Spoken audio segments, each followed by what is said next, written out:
start to say that as I was invited to this interview, and I knew that somehow I was going to be held through a different container that usually an interview is held. And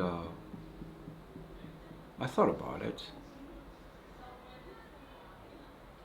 And you know what inspired and has inspired the most in me in my practice as someone who carries different lineages and different types of medicine or altars or tradition. The music is really a part of an expression, the prayers, the mantras, the forces by which the altar is rooted in the lineage, and human being just the conduit for those forces to be expressed. And songs, music is such a way to access to trance or to manifest the source of inspiration, one of them. And so, you know, it's been almost 30 years, 27 years that I'm in practice with plant medicine work and Native American, Indian, different traditions. And as a Westerner, what has been interesting in my process is, you know, in my teenage, I was kind of awakened into the concept of energy and relationship with energy, and really feeling a pull and a felt sense of that reality, but didn't have really a cultural context to place it and find education around it or guidance.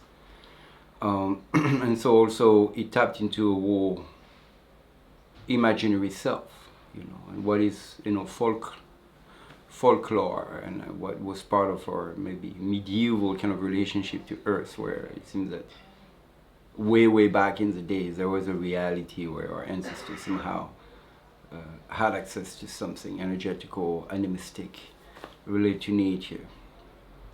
And as I dove into the reality of the Amazonian world and its cosmovision and practiced and embodied, because it's really an embodiment, that reality from imagination became an embodied reality.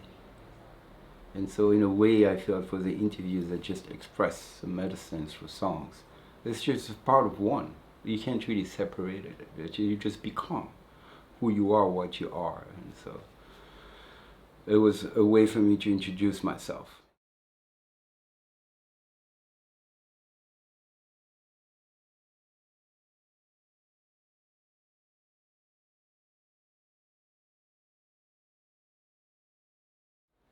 And the song, you know, I started singing in Shipibo language, which is one of the lineages that have been introduced to ayahuasca and plant medicine. And mostly three indigenous tribes of the northeast of Peru, the Aguaruna or Aguarun, which also work with ayahuasca, but they call it yahe.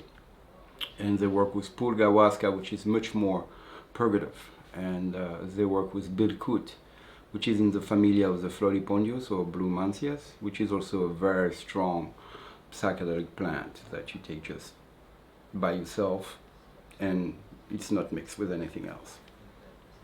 And that plant particularly doesn't consist in journey, but it consists of coming back to reality, because the journey is so strong that you actually fall asleep and wake up in a different reality. So then you have to come back at some point.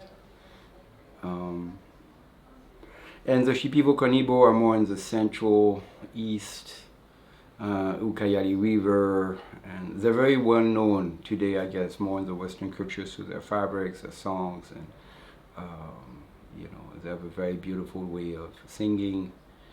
And what's very fascinating for me in the practice of ayahuasca from this culture and for this particular Shipibo tribe is that the practitioner develops a skill to take the medicine, ayahuasca, but it could be also other kind of medicine. And then through the influence of the medicine, what I call the drunkenness, not the trance, but you just kind of altered and like super aware somehow. And through experience, you build the capacity to actually diagnose. So you have access to data. And you have also the capacity to communicate, interface, transcend, bring in. So you have super extension of your capacity, you know, some sort of antennas, some sort of tentaculars of energy grows out of you. And because the exercise of training goes through long periods of isolation in the jungle where you take all sorts of barks, roots, leaves, and plants, and fasting or eating very particular food with no human contact, no salt, no sugar, and also preserving the sexual energy, you kind of becoming the medicine. It's an embodiment. So the internal energy of your internal clock then matches the external environment by which this medicine live in, you know, and in which this medicine are. And so you can kind of connect. So it's a body work somehow. You know, we think of shamanism something of a spiritual, but that's to land in the body.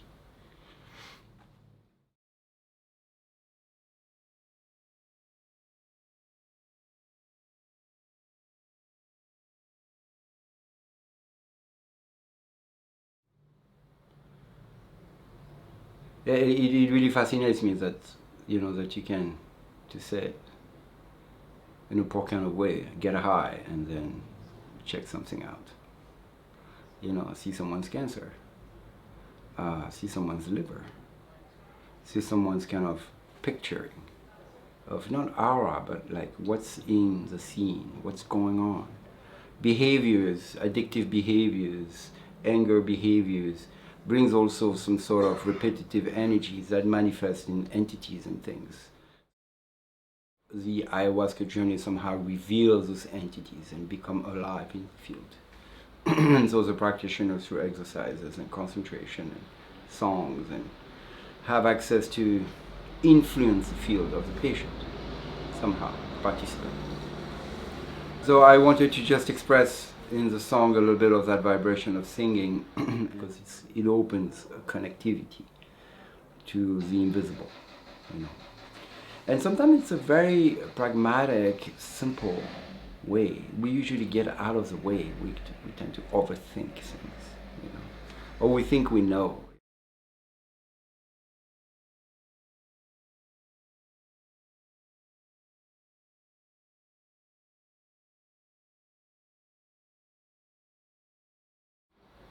So drum is more an added to my Native American Indian days, if I may say. I spent quite a bit of time in the Lakota Oglala culture. Though I don't speak the tongue, I sing in some of the songs. And so I kind of married different things in my Shipibo extension song, and then I switched to a Lakota song, which is a song about calling on the different direction and their powers and honoring, you know, that, and just wanted to honor my peers, and I have such a, you know, respect for their culture and what these cultures carry in terms of power, connectivity, wisdom, connection, knowledge of the pharmacopoeia, the plant medicine, and the magical, energetical connectivity that offers that wisdom. I'm just very grateful to somehow have been placed on the path, and I've connected with people that are amazing and also quite suffering and have much less than us in the West. There's quite a bit of suffering too here. But also which culture is dying due to the Western influence and all the different things that are happening religiously or economically, you know. The youth is attracted by another pool than necessarily the wisdom of their parents, their elders. So, and also the kind of spiritual globalization, since, you know, there's more information about those things, a lot of people have access to it and traveling to these different places and connect, you know, and sometimes they're being taught or guided to a certain degree, you know, and but very quickly I've observed that there's a lot of spiritual ego, and after 2 or 3 months in a place, people come back in their original communities and start to prophetize and declare, you know, that they know something. which is a bit the sickness of the time today. You know, there's this whole emergence of the neo-shamanistic arts, and everybody's a shaman today. So it's a sickness, in our time. This entitlement of wisdom, self-declaration that I know, and I don't know much myself. It's not for everyone to learn to become a practitioner in the art of healing with certain things. To become eventually a helper, or to be aware or think into the culture, but it takes years and years. It took me about 15 years to really ground myself in the practice of plant medicine. And I know very little in comparison of, some of the elders that I know. Incredible capacity, and not only know one thing, but the whole system and the interrelation and the language and the animal relation, and it takes time. But I think, we are in the time of merging, and it's something that I'm really contemplating without knowing really what to do about. Is it that we have to preserve? I mean, I feel it is important to try to save and preserve as much the culture of origin and its authenticity. And like I said, there is always a sense of evolution in it. And at the same time, as we have access to this culture and inserting them into our communities and environment and bring that home, what can we use? What can we do? And I think the ritual of water is very good. It's very simple. But I, for example, myself, I mix it somehow with a meditation, which is not necessarily a shamanistic Amazonian or plant medicine. They don't meditate there. They don't have a relationship with meditation in terms of, they have a relationship with concentration. They have a relationship with communication. They have a relationship with, communication and intercommunication, and psychic communication. Felt, communication.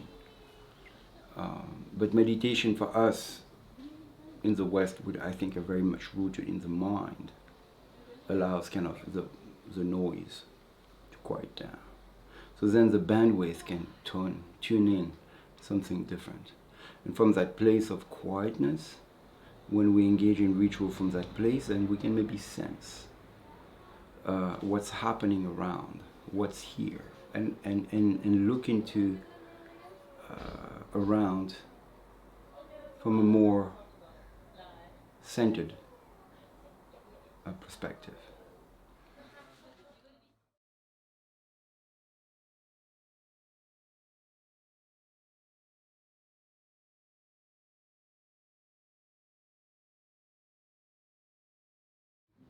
But the whole principle behind usually this medicine and those people is that humility, is very important.